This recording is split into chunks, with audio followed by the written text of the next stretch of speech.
Salam, hər vaxtınız xeyir olsun. Bugün sizinlə ABC Akademiyanın sınaq toplusundan 14-cü sınağın sualları ilə tanış olacağıq. Başlayaq ilk sualdan. İlk sualda deyir ki, sidik cövhərinin əmələ gəldiyi orqan. Sidik cövhər harda əmələ gəlir? Qaraciyərdə. Qaraciyərdə amoniak demək sidik cövhərinə çevrilir və bu orqan cüt saydadır verir. Yanlışdır. Döş qəfəsinə yerləşir. Xeyr. Həzm sisteminə aiddir. Bəli. Qaraciyər həzm sisteminə aiddir. Qametlərin əmələ gəldiyi orqandır. Xeyr. Daxili sekresiya bəslidir. Xeyr. Xarici sekresiya bəslidir. İkinci suala baxaq. Ali bitkinin endospermi ola bilər. N xromosom dəstli, bəli, ola bilər. Çılpaq toxumlarda.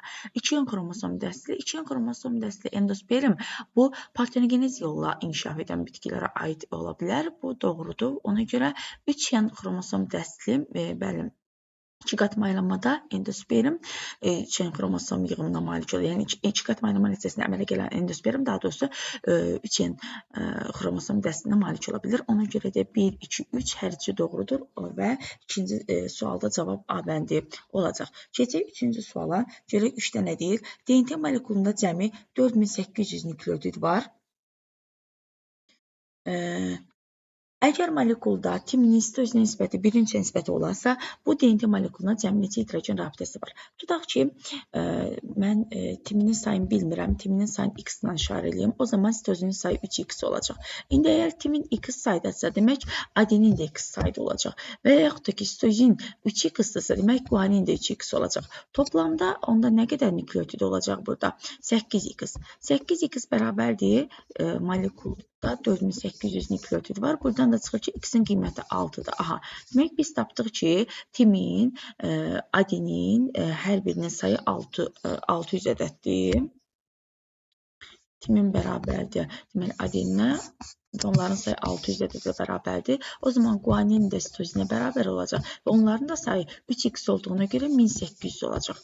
İndi bizdən soruşur ki, cəmi neçə hidrogen rabitəsi olur? Hidrogen rabitəsi necə hesablayırdıq? H bərabərdir 2 timin və yaxud da 2 adenin, 2 vurulsun 600.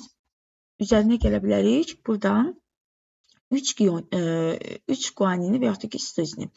3 elə vurulsun 1800 götürsək kifayətdir. 3 vurulsun 1800. Buradan da edir. Demək 1200 və 5400. Toplayanda 6600 edir. 6600 də B bəndində verilmişdir. Yəni, üçüncü sualda cavab B bəndi olacaq. Sonra baxaq növbəti suala. İnsanın kəllə skeletində olan oynaqların əmələ gəlməsində neçə ədəd qarışıq sümük iştirak edir? Kəllə skeletində olan oynaqlar hansı oynaqlardır?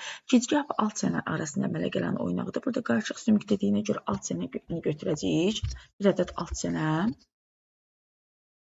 Bir də demək, ənsə və birinci boyun fəqərəsi olan atlas arasında əmələ gələn demək, oynaq var idi. Orada da demək, ənsə sümüyü yastı sümükdür. Amma atlas sümüyü fəqərə sümüyü olduğuna görə o qarışıq sümükdür. Bir dənə də həmin demək, atlas sümüyü, yəni birinci boyun fəqərəsini götürürük. Bu da edir neçə sümük? Bu da edir cəmi 2 sümük. Yəni, dördüncü sualda cavab B bəndi olacaq.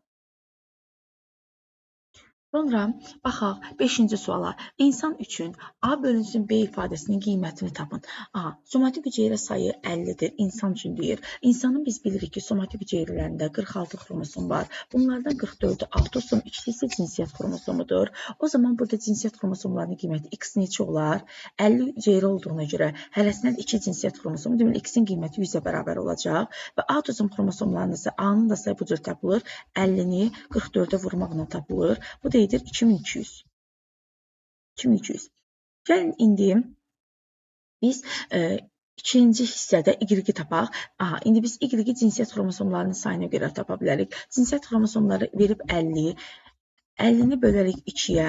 Çünki hər bir hüceyrədə, somatik hüceyrədə 2 cinsiyyət xromosom var. Buradan da Y-in qiymətini 25 tapırıq. B-nin isə qiyməti o zaman belə olur. Əgər 25 dənə somatik hüceyrə varsa, hər bir somatik hüceyrədə 44 autosom xromosom olduğuna görə 25-i vururuq, demək 44-ə. Buradan da tapırıq 1100. İndi bizdən nəyi soruşur? A və B-nin nisbətini soruşur. Biz A-nı neçə tapdıq? A-nı tapdıq 2200. B-ni neçə tapdıq? B-ni də tapdıq 1100. Bunların demək aralarında nisbət necə olacaq? 1100. Aralarında nisbət dəqiqə. Aralarında nisbət bərabər olacaq 2-yə.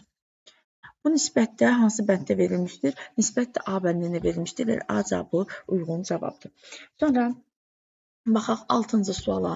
Görək 6-cı sualda bizə nə deyir? 6-cı sualda demək, əgər ata və ana, əgər ata birinci, ana isə deyir 4-cü qan qrupuna malik olarsa, gəlin yazaq. Ata birinci qan qrupuna malikdir. Ana isə 4-cü qan qrupuna malikdir. Gölün göbək ciyəsində axan qan hansı qrupa aid ola bilər? Gəlin bunları çarpazlaşdıraq. Çarpazlaşdırmadan nə alırıq? Alarıq 2-ci qan qrupu, bir də 3-cü qan qrupu. Övladlar, yəni 2-ci, 3-cü qan qrupuna aid olacaqlar. Və göbək ciyəsində axan qan da dölə aiddir. Deməli, ciftdə axan qan anaya aiddir, amma göbək ciyəsində axan qan dölə aiddir. Deməli, döl hansı qan qruplarına aid ola bilər? Malik ola bilər. Ya 2-ci, ya da 3-cü qan qrupuna. Bu da B bəndində verilmişdir. Yəni 6-cı testdə cavab B bəndi olacaq. Baxaq 7-ci testdə insan hüceyrəsində hansı orqanoidində cinsiyyət hormonlarının sintezi gedə bilər? Cinsiyyət hormonları biz bilirik ki, lipid tərkibli maddələrdir. Bu maddələr lipid tərkibli olduqlarına görə onların sintezi Golgi kompleksində gedə bilər. Yəni 7-ci sualda cavab E bəndi olacaq. Özündə 320 kilojol enerji toplayan ATP molekullarında azot əsası, pentoza və fosfat turşusu qalıqlarının ümumi sayını hesablayın. 320 kilojol enerji toplayırsa, demək biz bu 320-ni bölürük 80-ə. Çünki ATP-də 2 dənə makroelqik rabitə var fosfat turşusu qalıqları arasında. Yəni 3 fosfat turşusu qalıq olduğundan ATP-də həmin fosfat turşusu qalıqları arasında 2 makroelqik rabitə var. Hər makroelqik rabitəndə enerji dəyəri 40 kilojol olduğuna görə biz götürürük ki, bir ATP özündə 80 kilojol enerji saxlayır. İndi 320 kilojol enerjini bölürük 80-ə, tapılır ki, burada söhbət 4 mol ATP-dən gedirmiş. 4 mol ATP. 4 mol ATP. Baxaq, indi 4 mol ATP-dən azot əsası, pentoz və fosfat turşusu qalıqlarının ümumi sayı necədir? Hər ATP-də bir dənə azot əsası, bir dənə pentozla karbohidrat ribozu olur, yəni 5 karbonlu. Bir də 3 ədəd də fosfat turşusu qalığı olur. İndi 4 dənə ATP-dən söhbət getdiyinə görə 4 dənə azot əsası götürəcəyik.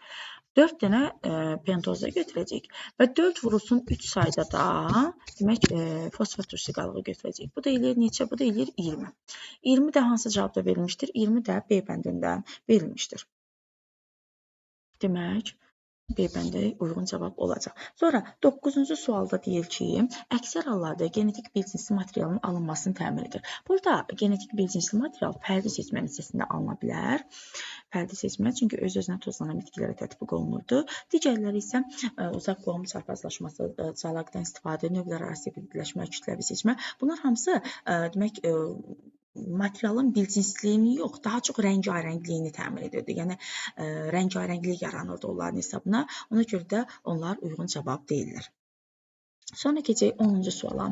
İnsanın qidasında amid olan triptofan çatışmazlığı.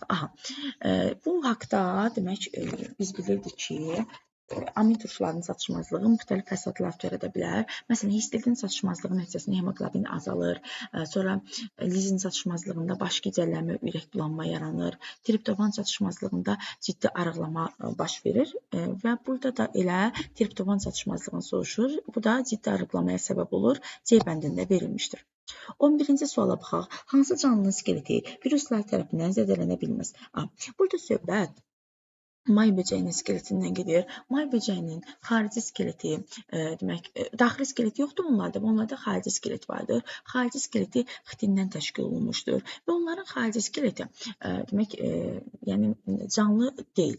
canlı olmadığına görə orada viruslar tərəfindən orada hər hansı bir problem yaranmır. Çünki viruslar biz bilirik ki, onlar sadəcə canlı hüceyrələrdə yaşayıb öz həyat fəaliyyətlərini davam etdirə bilirlər. Yəni canlı orqanizmdən kənarda öz fəaliyyətlərini davam etdirə bilmirlər. Burada da xitin, yəni daha doğrusu xarici skelet həşəratlar da cansız olduğuna görə, onlar viruslar tərəfindən zədələnə bilməyəcəkdir. Amma digər canlılarda skelet daxili skeletdir və canlı maddədir. Ona görə onlarda zədələnmə baş verəcəkdir. 12-ci suala baxaq. Yanlış cavabı seçin. Yaşıl quş mamırının X düzəltisi. Yaşıl quş mamırının X düzəltisi demək yanlış cavabı deyir. Aha, bəli. Yaşıl quş mamırının X düzəltisi spordan inkişaf edir. Spordan inkişaf edir demək bu doğrudur. Spor haploid xromosom yığımlı olduğuna görə həmin X düzəlti də haploid xromosom dəstinə malik olacaqdır. X düzəlti xloroplastlara malikdir, yaşıldır, fotosintez eləyir. Fotosintez elədiyinə görə avtotrof yolundan qidalanana bilir, amma antiridib arxegoniya malik deyil. Antiridib arxegoniya yetkin deməli yaşıl quş mamırı üzərində olur. Ona görə E bəndi burada yanlış cavabdır.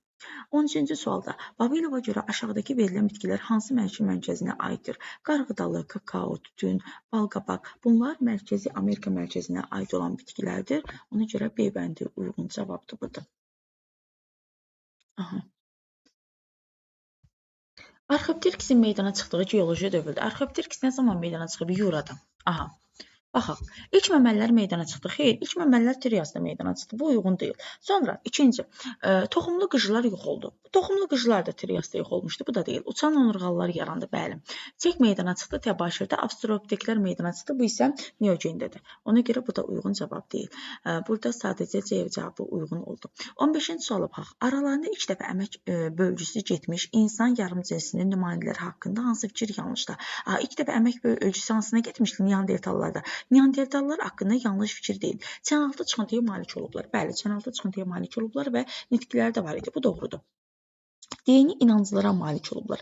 Dini inanclar bəli, onlarda olub. Düzəltdikləri sığınacaqlarda yaşayıblar. Onlar düzdür, müxtəlif sığınacaqlarda yaşayırdılar, mağaralarda falan yaşayırdılar, amma özlərinin düzəltdikləri sığınacaqlarda yaşamırdılar. Ona görə də C bəndi yanlışdır burada. D-də deyir ki, maili alına malik olublar. Bəli, onlarda alın maili idi. Amma sonra kromanyonlarda artıq biz düz alın haqqında danışırıq. Oddan istifadə ediblər, bəli, oddan istifadə ediblər. Bu da doğrudur. Sadəcə C bəndi demək ki, yanlış cavab oldu. Keçək növbəti 16-cı sual. İnsanda baş beyin yarımkürələri qabının hansı payı zədələndikdə yaddaş itə bilər? Yaddaş deməli xüsusi mərkəzi yox idi, amma demişdik ki, alın və gicgah payları zədələndikdə yaddaş itə bilər. Demək, qida zəncirində 3-cü dərəcəli konsumitin bədənin qurulmasına 120 kJ enerji keçmişdirsə, prosentin üzərinə düşən günəş enerjisinin minimum qiymətini hesablayın. Demək, günəş enerjisinin minimum qiyməti biz tapmaq üçün keçən enerjini maksimumdan götürək. O zaman 3-cü dərəcəli konsumitin bədənin qurulmasına 120 kJ sərf olunan enerji bu ikinci konsumitin malik olduğu enerjinin 20%-dir. Onda gerək ikinci konsumitin özünə nə qədər enerji olub? 600 kJ olub. Belə, 600 kJ. İndi bu 600 kJ-un da üçüncü konsumitdə olan enerjinin 20% kimi götürürük. O zaman üçüncü konsumitdə olan nə qədər olub? 3000. 100% 3000 olub. Aha. İndi demək, ikinci dedim, üzr istəyirəm, səhv dedim. Burada. Peki. Birinci. Demək, 3000-də demək, birincidə olub. O zaman 3000 birincidə olubsa, bu birinci konsumit də bu enerjini prosentdən alıb. Gəlin baxaq. Birincidə 3000 olub. Bu da prosentdəkinin demək 20%-dir. Onda prosentdə nə qədər olub? Demək 15000. Yəni bundan 5 dəfə çox. Belə yazaq da 3000-i 20% kimi götürək. Bu zaman 100% nə qədər olacaq? 100% olacaq 15000.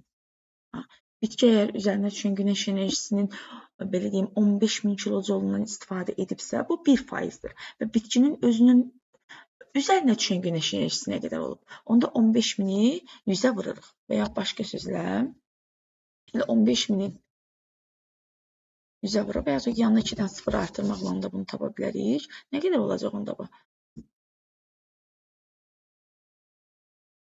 Demək, 1.500.000 kilojoule. 1.500.000 kilojoule da D bəndində verilmişdir.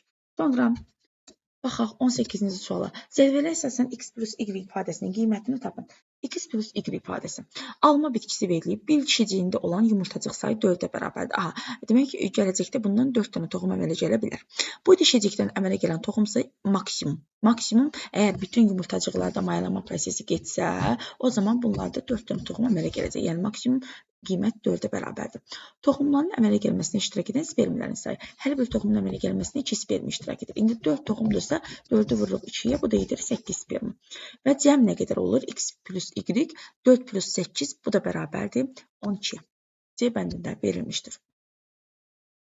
Yetkin fərdində kök X düzəltisində isə rizoid olur. Söhbət burada qıcıkimlərdən gedir. Qıcıkimlərin yetkin fərdi saçalı kök sisteminə malikdir. Amma onların X düzəltisində protalında rizoidlər olur. Digərlərinə baxsaq, küknar və palıd bunlarda rizoidlər olmur. Kök sistemidir. Mamırda kök olmur, rizoidlərdir. Ulutrixdə isə nə kök, nə də demək rizoid olmur. Sonra arachnodaktil xəstəliyi zamanı hansı toxumanın normal formalaşması pozulur? Söhbət birləşdirici toxumadan gedir. Onlarda birləşdirici toxuma normal formalaşa bilmir. 21-ci sualda DNT molekulunu adenin nukleotidi minimum neçə növ nukleotid ilə birləşmə əmələ gətirə bilər? Aha, minimum dediyinə görə bir növ nukleotid götürəcək. Niyə? Ta ki DNT-nin bir zəncir üzərində adenin var və bu qarşıdakı zəncirlə birləşir. Hidrogen rabitələrlə qarşıdakı zəncirin timinlə birləşir. Tutaq ki, burada bir növ timinə birləşdi. Düşünək ki, kənarlardan, yəni zəncir daxilində digər timinlərlə birləşsə, deməli neçə növ nukleotidlə birləşə bilər? Sadəcə bir növ nukleotidlə, o da timin nukleotid. Ona görə burada 1 verilmişdir E bəndə. Yəni minimum dediyinə görə biz 1 götürdük. Minimum desə. Məsələn, maksimum desəydi, tutaq ki, burada məsələn birini götürərdim guanin, tutaq ki, birini götürərdim histozin və deyərdim ki, burada 3 müxtəlif növ nukleotidlə birləşib. Sonra 22. Meningit verilən orqanlardan hansının xəstəliyidir? Meningit baş beynin deməli xəstəliyidir. Deməli bu zaman baş beyində iltihablaşma prosesləri baş verir. Xəstəliyi deməli ümumiyyətlə xəstəliyə yoluxmada virusların, bakteriyaların, həmçinin də ibtidailərin rolu böyükdür. Sonra 23-cü suala baxaq. Cədvələ səsin X-i müəyyən edin. Qaraciyəz sorucusuna sormac sayı. Qaraciyəz sorucusunda biz bilirik ki, 2 sormac var. Ağız və qarın sormacı. Bir fərdində 2 sormac olduğuna görə 6 fərdində olan sormacların sayı 12-yə bərabər olacaq. İndi həmin 12-ni gətirib burada yerinə yazsaq, 12 öküz solteri. Öküz solterinin də başlığında 4 ədəd sormac var. O zaman X-in, yəni öküz solterinin malik olduğu sormac sayı 12-ni 4-ə vurmaqla tapırıq. Bu da edir 48. 48 də C bəndində verilmişdir. Xanı balığının ürəyini qidalandıran arterial qan öz başlanğıcını hansı damardan alır? Arterial qan olduğuna görə öz başlanğıcını alır. Demək, bel arteriyasından. Bel arteriyasından, deməli, gələn arterial qandan xanı balığının ürəyinin qidalanması təmin olunacaq.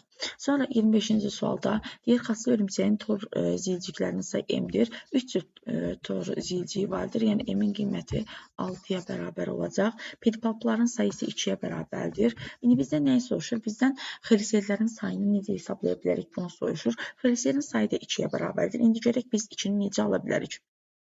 2-ni, demək, baxaq. Cavablar içərisində bir dəqiqə M ilə A-nı topladı. 8, 8 3-ə bölünmür. Yanlışdır. 2M çıxma, demək 2M 12-dir. 12-dən 2-ni çıxanda 10 qalır. Bu da yanlışdır. Bizə 2 cavabı lazımdır. B-yə baxaq. B-də deyir ki, 6 plus 2, yəni M plus A. 8, 8 4-ə böləndə bəli 2. Buradan alınır 2 cavabı. Doğrudur. Aşağıdakı sxemdə diploid bir hüceyrədə baş verən meyoz bölünmənin mərhələləri verilmişdir. Demək, yazaq mərhələləri. Demək, bu meyoz 2-dir. 2-dir. Bu meyoz 1-dir. Bu da meyoza hüceyrənin daxil olmasıdır. A mərhələsinin sonunda ana hüceyrənin DNT miqdarı 2 dəfə artır. Bəli, DNT miqdarı 2 dəfə artır. Meyoz bölünməyə başlamamışdan əvvəl hüceyrədə DNT miqdarı 2-ləşir. Yəni Bu, yəni həm mitozda, ümumiyyətlə həm də meyozda baş verən bir prosesdir. Ona görə A bəndi doğrudur. B-də deyir ki, B mərhələsində homoloji xromosomlar qütblərə çəkilir. Bütöv xromosomlar, birinci meyozda bəli, bütöv xromosomlar qütblərə çəkilir, homoloji xromosomlar doğrudur. C mərhələsinin sonunda əmələ gələn hüceyrələrdə xromosom sayı diploiddir. Xeyr, C mərhələsinin sonunda əmələ gələn hüceyrələr N, S, D, yəni haploid xromosom yığımlı hüceyrələr olur. Ona görə diploid olmadığına görə bu yanlışdır. Demək 1 ilə 2 düz oldu. 1 ilə 2 də C bəndində verilmişdir. Sonra keçək növbəti 27-ci sualda görək nə deyir. İnsanda müvazinət orqanına aiddir. Müvazinət orqanına nə aiddir? Burada nə təsvir olunub? Bir qulaq keçəcəkdir. 2, demək, burada sümüklər əks olunub. Çəkic sümüyünə oxşayır bu. Verilən şəkildə çəkic sümüyü verilmişdir. Çəkic zindan üzəngə. Yəni, şəkil aydındır, amma çəkic sümüyüdür. Yəni, orta qulaqdır. Ümumiyyətlə, müvazinət orqanı orta qulaqda yerləşmir. Müvazinət orqanı daxili qulaqda yerləşir. 4 ilbizdir. Olmayacaq. 5 eşitmə borusudur. Bu da olmayacaq. 3 nədir? 3 yarımdairəvi kanallardır. Bəli, yarımdairəvi kanallar bunlar müvazinət orqanlardır. Yəni, C bəndi uyğun cavab olacaq. Sonra 28-də uzaq hibridləşmədən alınmış sortdur. Sortdur deyilsə, deməli bu bitkiyə aiddir. Bitki alınmalıdır. Qaytağı çıxdıq ona görə, besteri çıxdıq, arxarmerinosa çıxdıq. Qaldı ikisi, ayliqotu, tritikali. Ayliqotu yaban bitkidir, yəni alınmış sort deyil bu. Ona görə tritikalini götürəcək. 28-də də cavab D bəndi olacaq. Keçək növbəti 29-cu suala. Doğru fikirləri seçin. Zülal biosintezinin ikinci mərhələsi zamanı. Zülal biosintezinin ikinci mərhələsi translasiya mərhələsidir. Translasiyada sərbəst amin turşularının miqdarı artır. Xeyr, əksinə, zülal zənciri yığıldığına görə sərbəst amin turşularının miqdarı azalır. Ribosom sayı azalır. Ribosom sayı niyə azalsın ki? Yəni, ribosom sayında bir azalma baş vermir. Sonra, C-də deyil ki, DNT molekulunun bir zəncirindən komplementarlıq prinsipinə əsasən məlumat elintə əmələ gəlir. Xeyr, bu transkripsiyada olardı birinci mərhələdə. İkinci mərhələdə olmur. D-də deyir ki, suyun miqdarı dəyişmir. Suyun miqdarı getdikcə əmələ gələn su molekullarının miqdarı artır. Çünki o birləşən amin turşularının arasından su ayrılır. Amin turşular peptid rabitəsi vasitəsilə bir-birinə bağlanırlar. Bəli, bu doğru cavabdır. Sonra 30-cu sualda. Demək, burada verilmiş karyotipə aid olan soruşur. Verilmiş karyotipə aiddir. Yəni, burada söhbət 46-cı xromosomdan, daha doğrusu 23-cü xromosom cütündən bir dənə demək, əskiliyi var burada. Belə deyim də, 45 dənə xromosom var. 45 dənə xromosom varsa, bu Şerşevski-Terner sindromudur. 44 plus X şəklində. C bəndi. Yəni, burada, belə deyim də, X xromosomlarından biri yoxdur. 23-cü cütdə olan X xromosomlarından biri yoxdur. 44 plus X şəklində yazılır. Sonra 31-ci sualda. Şəkildə verilən orqanoid haqqında hansı fikir yanlışdır? Şəkildə verilən orqanoid, demək, bu orqanoid Holgi kompleksidir. Holgi kompleksi haqqında bizdən yanlış olan soruşur. Kanal və boşluqlarında lizosomlar formalaşır. Doğrudur. Hüceyrə membranının yeniləməsində iştirak edir. Doğrudur. Membran üzərində yağ və karbohidratlar sintez olunur. Doğrudur. Bir membranlıqdır. Doğrudur. Membranın üzərində ribosomlar yerləşir. Bu yanlışdır. Yəni 31-ci sualda cavab E bəndi oldu. 32-ci suala da baxaq. Hansı geoloji erada heyvanlarda balasını südlə bəsləmə meydana çıxmışdır? Heyvanlarda balasını südlə bəsləmə Triasda meydana çıxmışdır. Trias da mezozoik deməli erasının dövrüdür. Ona görə də 32-ci sualda da cavab A bəndi olacaq. İlk dəfə təkamül nəzəriyyəsinə görə çılpaq toxumlarda meydana çıxmışdır. Əlavə köklər toxum. Əlavə köklər silurda demişdik ki, planlarda meydana çıxıb yanlışdır. Yəni çılpaq toxumlardan əvvəl planlarda var idi bu. Tozcuq borusu yumurtacıq bu ola bilər. Sonra C-də dişicik erkəkcik. Dişicik erkəkcik bu örtül toxumlarda meydana çıxmışdır. İlk dəfə çılpaq toxumlarda deyil. Sonra D-də yumurtacıq dişicik yenə yox. Sonra E-də yumurtalıq əsas kök. Yumurtalıq demək təbaşirdə örtül toxumlarda meydana çıxıb. Yəni, ilk dəfə çılpaq toxumlarda deyil, bu da uyğun olmayacaq. Ona görə sadəcə B bəndi uyğun cavab olacaq. 34-də baxaq. 34-də nə deyir? Cədvələ əsasən düzgün fikri seçin. Demək, bir çeyində C yalığını təşkil edən struktur elementlərin sayı verilib və bitkiləri müəyyən etməliyik. Onların içərisindən düzgün olanı seçməliyik. Məsələn, X-da C yalığını təşkil edən struktur elementlərin sayı 6-dır. Deyir, X badımcan bitkisi ola bilər. Gəlin badımcanı çək düsturun yazaq. Görək C yanlığı elementləri neçə dənədir? K5, L5, Y5, D1. C yanlığının elementləri 5 plus 5 10 dənədir. Burada isə 6 dənə verilib. Ona görə bu badımcan deyil. X giləmeyvəli bitki ola bilməz. Giləmeyvəli bitki, məsələn, götürək inci çiçəyində. İnci çiçəyində 3 plus 3, sonra Y6 D1-dir. Zambaqlar fəsiləsində. Və meyvə tipi də giləmeyvədir. Ona görə X əgər, məsələn, mən inci çiçəyi kimi götürsəm onu, bu yanlış olacaq. Demək, burada eyni bir dəqiqə bizə yanlışı, doğru, düzgün istəyir. Bu yanlış olduğuna görə bunu da götürmürük. Sonra baxaq növbəti Y haqqında verilənlərə. Y-də deyir ki, 8 dənə C yanlığının struktur elementi var. Y quru meyvəli bitki ola bilər. Baxaq. C yanlığında 8 dənə element K4, L4, Y6, D1. Xaç şəkillərdə var. Xaç şəkillərin meyvəsi buynuz meyvədir və buynuz meyvə quru meyvədir. Ola bilər. Ona görə C bəndi doğru olsun. Digər demək ki, cavablara da baxaq. Z-lərə baxaq. Z nədir? C yanlığını təşkil edən struktur elementlərin sayı. Deyir ki, Z xaç şəkillər fəsilləsinə aid ola bilər. Xaç şəkillər fəsilləsinə aid ola bilməz, çünki onlarda K4, L4-dür. C yanlığının elementləri 8 dənə də olmayacaq. Z spirgət çək qrupuna malik ola bilməz, ola bilər. Məsələn, badımcan çəklərdə çək düsturu demək K5, L5-dir. K5, L5-dir. Onlarda spirgət çək qrupuna malik olan bitkilər var. Ona görə bu da yanlış olacaq. 35-ə baxaq. Verilən bitkilərin hansının cinsi nəsli yarpaqsızdır? Cinsi nəsli yarpaqsız olanlar demək hansı bitkilərdir? Demək, burada söhbət gedir planlardan və ölçək qışıdan. Onlarda cinsi nəsil protaldır. Protalın heç bir orqanı, o cümlədən də yarpağı yoxdur, yəni tallumdur. Ona görə burada 2 və 4 olacaq. Sfagnon və yaşıl qış mamırında isə cinsi nəsil yetkin bitki olduğuna görə yetkin bitki biz bilirik ki, yarpaqlara malikdir. Ona görə onlar heç birisi uyğun olmayacaq. 2 və 4-ü götürürük. Bu da B bəndində verilmişdir. 36-cı sualda. 36-cı sualda deyir ki, cədvələ əsasən X plus Y ifadəsinin qiymətini tapın. Baxaq, demək, maylamada iştirak edən qamet sayı xlamidemanatıdır. 32 dənədir. 32 dənə qamet iştirak edibsə, 32-ni bölürük 2-yə, tapırıq 16 dənə ziqot əmələ gəlib. Yəni, X-in qiyməti 16-ya bərabərdir. Əlverişli şəraitdə əmələ gəlmiş fərd sayı. Bir dənə də ziqot bölünəndə onun içərisindən 4 dənə demək, fərd çıxır xlamidemanatıda. İndi 16 ziqotdursa, demək, 64 dənə fərd çıxacaq. Bu da Y-dir.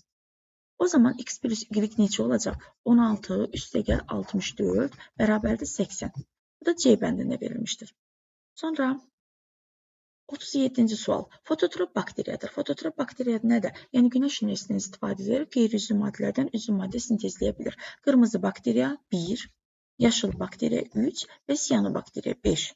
1, 3, 5. Qalanları isə xemosintetik bakteriyalardır. 1, 3, 5 də B bəndində verilmişdir. Baxaq 38-ci suala. Cədvələ hissəsinin X-in qiymətini tapın. Bişirilməzdən əvvəl tərkibindəki B qrup vitaminlərin miqdarı. X milliqram qalıb. Bişirildikdən sonra tərkibində olan B qrup vitaminlərin miqdarı. Bişirildikdən sonra, ümumiyyətlə kələm bişərkən onun tərkibində olan B qrup vitaminləri 20% itir və 80% qalır. Əgər qalan 80% elə 80 milliqramdırsa, bişirilməmişdən əvvəldə 100% olub da. 100% də nə qədər imiş? Elmə 100 milliqram imiş. Bu da 100 milliqram da B bəndində verilmişdir. Yəni 38-ci sualda cavab B bəndi olacaq. 39-a baxaq. Son sidiyin əmələ gəldiyi orqan hansı rəqəmlə göstərilmişdir? İstər iç sidik olsun, istər son sidik olsun. Hər ikisi böyrəklərdə əmələ gəlir. Böyrəklər də 1 ilə nömrələnmişdir və A bəndində göstərilmişdir. Xaslı hörümçək və boz çəlkəni birləşdirən ən kiçik sistematik kateqoriya hansıdır? Xaslı hörümçək hörümçək dəstəsindəndir. Hörümçəklər dəstəsindəndir. Boz çəlkə isə xaslı hörümçək demək necə oldu? Hörümçəklər sinifi oldu. Yox, hörümçəklər sinifi. Hörümçəklər sinifi. Çəlkə isə boz çəlkə. Boz çəlkə O çəyirtkədə olduğu demək həşəratlar sinfi. Bunların sinifləri ayrıdır. Sinifləri ayrıdsa, bunları birləşdirən ən kiçik sistematik kateqoriya nə olacaq? Sinifdən böyük kateqoriya olacaq. Sinifdən böyük kateqoriyada demək tipdir. B bəndi. Yəni burada verilən cavabların içərisində tipdir. 40-cı sualda o zaman cavab B bəndi olacaq. Bir də mən burada bir suala qayıtmaq istəyirəm. Yenidən orada fikrimdə bir tamamlama etmək istəyirəm. Burada 30-cu sualla bağlı mən yazdım orada 44 plus x və dedim ki, x xromosomu olmayacaq. Xeyr, konkret deyə bilmirik ki, x xromosomu olmayacaq. Əslində burada həm x, həm də y olmaya bilər. Yəni 44 plus x şəklində qalacaq və cinsiyyətcə bunlar qadın cinsiyyəti belə deyim, əlamətləri göstərəcəklər. Buna düzəliş eləmək istəyirdim. Burada da demək yekunlaşdırırıq 14-cü sınağı. Ümid edirəm ki, izahlar hər biriniz üçün aydın olar. Dinlədiyiniz üçün hər birinizə təşəkkürümü bildirirəm. İnşallah bəyənəsiniz. Bəyənsəniz bəyənmə tuşuna basmağı, kanala abunə olmağı unutmayın. Hər birinizə təşəkkür edirəm. Çox sağ olun.